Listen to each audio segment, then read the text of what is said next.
Населението не им верува на политичарите и институциите, се презентира индексот за политички интегритет. Мнозинството граѓани не знаат која институција е надлежна за заштита на интегритетот на останатите јавни органи. Оние пак кои се изјасниле за релевантна ја сметаат антикорупцијска. Дадените различни одговори пак укажува на недоволна јасност и препознавање на институционалните надлежности кај јавноста. Тоа е прилично ригорозно методолошки изработена алатка која што ќе може да препознае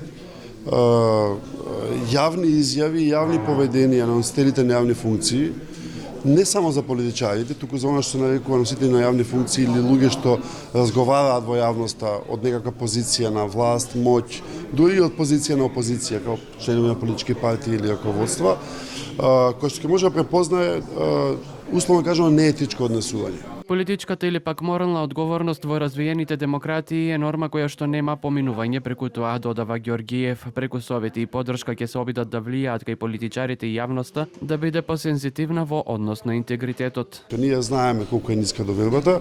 Граѓаните не нужно знаат што е тоа, зошто не им веруваат на политичарите, но ќе видат дека едно зборуваат, а друго прават, или едно зборувале, може би кога биле во опозиција, а друго кога се во власт, осеќаат, чувствуваат дека нешто, дека негде шкрипи работата.